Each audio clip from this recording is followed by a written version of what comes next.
Everyone's favorite senator, Joe Manchin, on Tuesday pushed back forcefully on a line of questioning from Fox News host Harris Faulkner, who peppered the lawmaker with questions about his support for President Biden's agenda and his party's fate in the coming midterm elections. You've got a president whose approval rating is like as low as Congress's, Faulkner told Manchin. No offense, but when you get into the 30s, nobody is that popular, and that's the president. Manchin shot back, asking the host, Harris, are you scared we're going to do something that'll help our country and someone might take credit for that? Faulkner, apparently offended by Manchin's suggestion, responded saying, of course, my father served. Are you kidding? Service is in the Bible. That's what we do.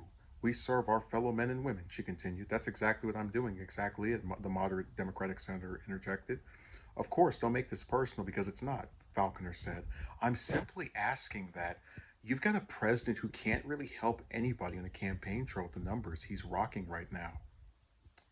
Manchin was appearing on Faulkner's daytime talk show Tuesday to discuss a number of issues, chief among them his support for a climate, health care, and taxes deal that he struck with Senate Majority Leader Chuck Schumer last week.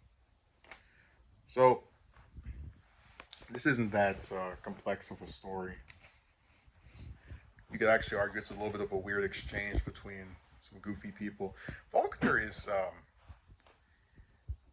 it's so interesting. She's like someone I've seen on TV, right, on Fox, and multiple times I've watched it.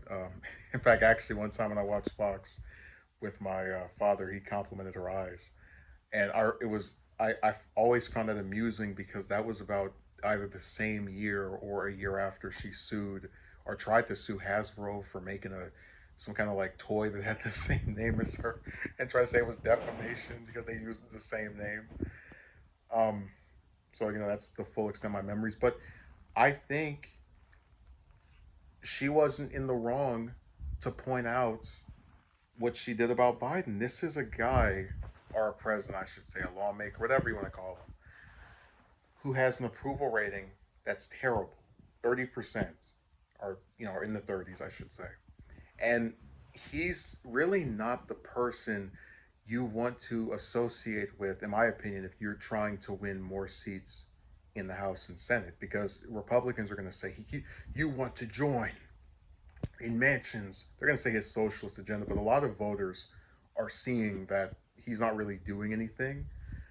Um, so I think there's a lot of validity to him not being a person that a candidate would want to get tied down to in their attempt to join Congress.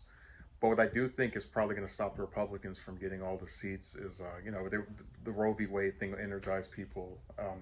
So there's a chance that Biden could get them, larger majorities in the House and Senate, even if I don't think it's a guarantee or something that's definitely going to happen. But with the case of Manchin, um, it was like maybe I should have watched the video, but just reading that exchange, are you afraid that we're trying to do something that's good for the? It's like, yeah, you're on Fox News, which is a Republican television network, in the same way that MSNBC. Well, I shouldn't say they're Democratic because if you put Sanders on there, they hate him. But they're a pro corporate, pro establishment network. So this is obviously someone who's not looking to promote Biden as being good for the American people, which I don't think he is, but just an example, he's not. This is a place that pretty much everyone knows to have some kind of agenda against Democrats. So, yeah, that, I mean, whenever you go in there, you kind of have to just assume I'm going to be treated unfairly. The people watching are going to think I'm a socialist, even if my positions are supposedly moderate. So, you just can't. You just have to go with the fact that some of these stations have particular biases, and deal with it.